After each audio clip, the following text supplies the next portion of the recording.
early. I don't wanna push things on you. Let me make it easy for you. We should catch a vibe. You don't even have to spend the night. I can show you different ways to spend your time. And you don't even have to be mine. No clouds are defined to catch it.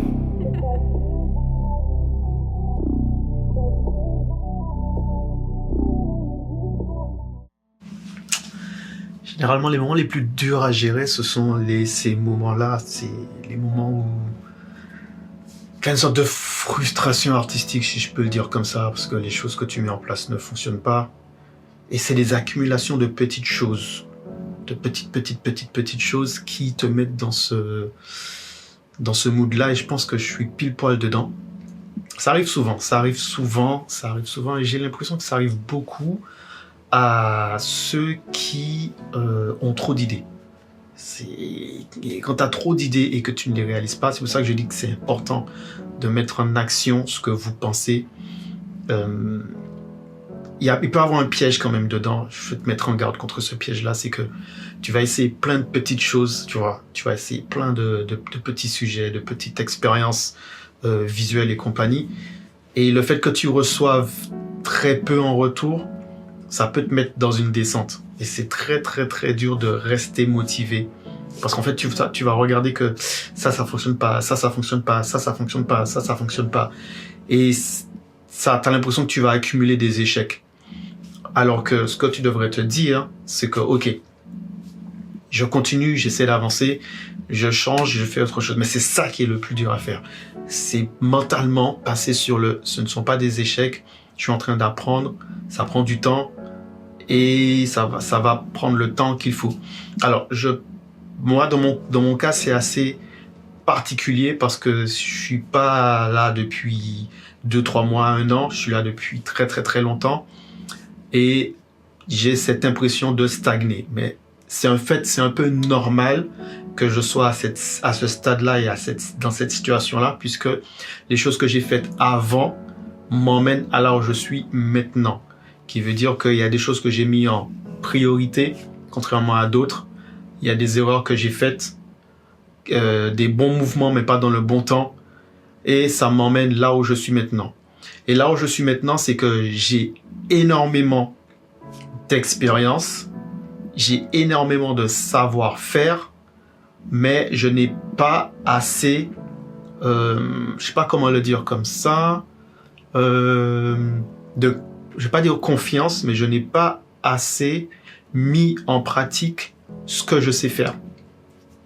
Vous voyez, j'ai beaucoup fait pour les autres. Ça, je le dis souvent parce que c'est mon cursus en fait. C'est le cursus dans lequel je me suis engrainé et que j'essaie de sortir.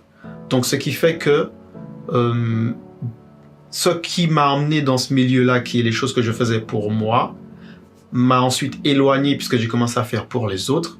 Et qui fait que maintenant, j'essaie de me retrouver dans la situation première qui était qu'on venait me demander pour ce que je savais faire, ma vision des choses, ma petite touche personnelle.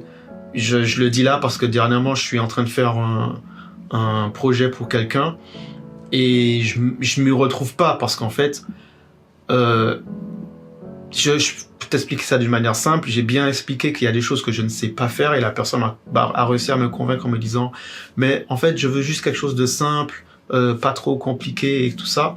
Donc moi j'ai fini par dire ok. Donc j'ai dit voilà ce que je vous propose, je vais vous proposer ça et c'est ce que je suis capable de faire en fait. Et je propose mon idée, mon visuel à la personne et je me rends compte que là je suis en train petit à petit, parce que j'ai pas vu tout de suite, hein. Là je suis en train de le voir, me dit au fait ouais mais ça j'aime pas trop, ou ça est-ce qu'on peut pas changer ça, ou ça. Donc en fait je suis juste en train de faire ton bail quoi. Donc tu peux te dire ouais mais c'est normal, c'est le truc, c'est le métier machin tout ça. Ben en fait non. Si tu viens vers moi et que tu viens pour mon expertise, tu prends ce que je te propose, c'est ce que je te propose, c'est le deal, c'est voilà je te propose ça. Et si tu veux autre chose, je te dis si je suis capable de le faire, si j'ai une autre vision sur le truc. Et si j'ai pas une autre vision sur le truc, ça veut dire que je corresponds pas. Il faut savoir aussi se dire quand on ne correspond pas à un projet. Il faut pas forcer. Alors, il y en a parmi vous qui vont me dire « Non, mais ça va t'aider à évoluer et tout, il faut y aller, fais le projet, tout ça, ça sera bénéfique. » Oui, ça peut être bénéfique, mais là, je te parle dans le cas où ça ne sera pas bénéfique pour toi de forcer sur un projet qui ne te correspond pas. Parce que je suis en train de te le donner dans le mille, là, actuellement. Écoute bien ce que je vais te dire. Le problème qui va se donner, c'est que tu vas te mettre dans un projet qui ne te correspond pas, tu vas rendre quelque chose qui ne te correspond pas, et la chose qui ne te correspond pas, les gens vont l'utiliser pour dire que c'est ce que tu fais. Tu vois, je suis pas dans le moment où le truc utopique et à la fin, oui, tu finiras par sortir quelque chose de super extraordinaire et la personne elle sera contente et donc du coup tout redeviendra dans l'ordre. Alors ça, c'est dans le meilleur des cas. Mais il faut aussi parler des cas où ça va pas fonctionner. Et c'est de ça que je suis en train de te parler. Il y a des moments où ça va pas fonctionner. Parce que tu auras poussé dans un projet qui, dès le départ, tu aurais dû dire non et qui ne te correspondait pas du tout. Donc, à partir de là, il faut être capable de dire à la personne, écoutez, voilà ce que j'ai pu faire pour vous. Si vous en êtes pas satisfait, on s'arrête là. Et on va pas plus loin. Parce que ça va être chronophage pour toi, ça va te démoraliser. Et ce qui va être retenu, c'est que bon, je lui ai demandé de faire ça et puis voilà ce qu'il a pu faire pour moi. La personne ne va jamais donner toute l'historique. Elle va jamais dire que de son côté, elle t'a pas donné les informations qu'il fallait, elle ne t'a pas donné les bons moyens de travailler et tu ne savais même pas de quoi le projet parle en fait. On t'a juste mis un truc dans les mains en disant on prend ce que tu vas nous donner, c'est déjà très bien et compagnie. Et quand tu le rends, ils sont pas satisfaits parce qu'ils auraient voulu plus. C'est là où il faut dire stop. Voilà ce que j'ai à te donner. Soit tu le prends, soit tu le prends pas, mais moi, je vais pas aller plus loin. Et je pense que c'est ce que vraiment je suis en train d'apprendre à faire encore. Donc, je continue à faire des erreurs sur ce côté-là. Je pense qu'il y a vraiment ma personnalité que je suis en train d'essayer de rendre vraiment pro entre ma personnalité et mon caractère. Je répète encore, la personnalité c'est qui je suis, mon caractère c'est comment je vais faire avec les autres, comment je réagis par rapport à la personnalité des autres. Donc ça dévoile du coup pas forcément ma personnalité mais mon caractère. Parce que ça dépend des actions que tu vas faire à mon encontre. Je vais être... voilà, bref, je vais pas développer plus. Et voilà quoi, donc ne t'enlise pas dans des projets que tu sais d'emblée qui te plaisent pas, qui te plaisent pas en fait. Et qui ne te ressemblent pas et qui ne sont pas pour toi. L'avantage de ce milieu, c'est qu'on peut choisir. C'est justement ce privilège de choisir. Mais c'est vrai que il y a des moments où tu te dis, tu as besoin de payer tes factures, tu as besoin de thunes, tu vas prendre le projet. Mais tu vas te rendre compte que vraiment, tu vas te dire que même pour de la thune, ça commence à me saouler ce truc-là. Donc, tu as envie de t'en débarrasser. Et le problème, c'est que voilà, c'est que la répercussion de ça en termes de notoriété derrière, de réputation, c'est que les gens vont juste voir le produit fini et s'ils voient que le produit fini n'est pas à la hauteur de ce que toi tu mets en avant sur tes réseaux, sur ton site ou même quand toi tu parles, ils vont se dire ben ce mec-là il se moque de nous en fait. On l'entend parler, il jack, mais quand tu regardes ce qu'il fait, ça donne ça. Donc, j'essaie de faire ce qu'il faut pour ne pas être dans cette condition-là. J'essaie de sortir de ça. Là, je l'ai vu, je l'ai remarqué. Donc, j'essaie de sortir en faisant un grand pont, une grande violence sur moi-même pour que je ne sois pas dans la catégorie du gars qui parle beaucoup sur les réseaux, qui te montre qu'il a du matos, machin et tout. Et qu'au final, quand tu vois ce qu'il fait, pour les autres, c'est pété, c'est nul, tu vois. Parce que, du coup, je prends que des sujets bourbiers parce que, en dû de ma personnalité qui est que c'est très facile de m'avoir. Ça n'a pas l'air, hein. Mais quand je discute avec les gens, comme c'est moi je discute avec eux, ils me parlent de leurs projets et tout, c'est très facile de m'avoir parce que de mon côté, j'ai cette envie à chaque fois de vouloir aider les gens dans leurs projets.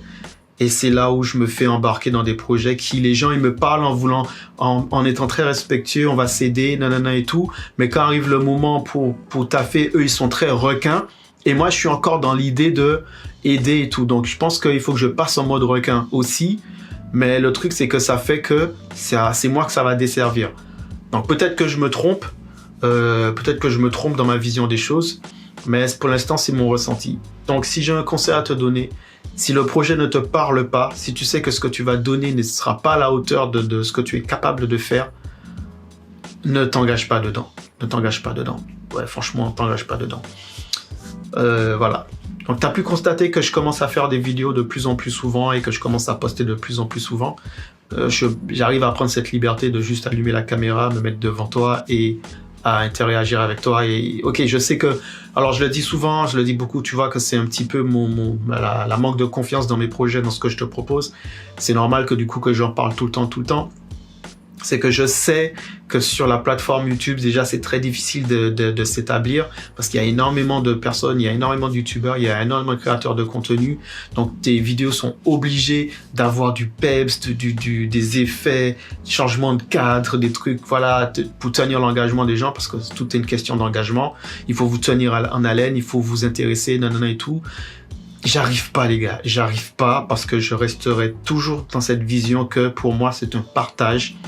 J'arrive vraiment pas. C'est vraiment psychologique. Je n'y arrive pas. J'arrive pas à faire semblant de faire des choses à mettre pour vous, juste pour que ça, entre guillemets, puisse vous plaire. Moi, j'ai un truc que je partage. Je le mets en avant, je te le propose. T'aimes pas. Mais je vais pas entrer dans les mêmes visuels que les autres juste pour avoir le maximum de personnes touchées.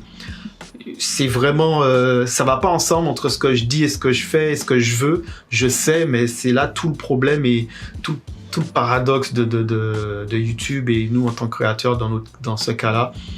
Je suis pas le seul, hein, il existe plein de petits créateurs de contenu, vidéastes qui ne font pas énormément de chiffres, énormément de vues parce qu'ils sont un petit peu dans cette catégorie-là qui est que on a du mal à faire parce qu'il faut faire en fait.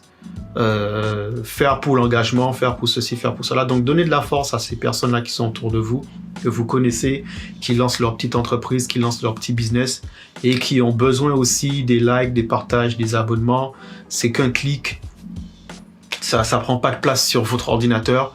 Ça vous engage en rien du tout. Mais si vous aimez le contenu, dites-le avec l'abonnement. Si vous aimez le contenu, dites-le avec le partage, avec le like, avec le commentaire. Vous pouvez aussi mettre des commentaires pour donner des petites idées sur ce que vous aimeriez voir sur les chaînes des personnes que vous suivez. Ça les aide justement à se structurer, ça les aide à savoir où se diriger. Et voilà quoi. Donc moi je continuerai dans ma vision qui est que je partage avec toi les choses qui me viennent et qui me sont à cœur, en toute franchise et en toute sincérité. J'espère qu'un jour on va récupérer sur ces plateformes-là, la sincérité, elle va reprendre un petit peu de hype, qui veut dire que les comptes où les gens juste vous parlent sincèrement reprendront peut-être le dessus et on arrêtera d'idolâtrer cette perception de création du vide, de contenu du vide où les gens ne vous partagent rien. Ils sont juste là, ils vous partagent rien et c'est les gens qui feront le plus de vues, c'est un délire. Et voilà quoi. Donc moi de mon côté, on va continuer la journée tranquillement et on va passer à autre chose. On va essayer d'aller mieux, on va essayer de se motiver. On va pas essayer, ça c'est faux que j'arrête. On va pas essayer, on va se motiver, on va aller mieux, on va avancer, on va rendre les projets. J'ai encore des projets en retard qui me stressent de fou malade. On va mettre en place nos projets. Allez, les gars, on se donne cette motivation. On se motive les uns avec les autres. Venez, rejoignez-moi sur Instagram. C'est là où je suis beaucoup plus actif. Et stay flow.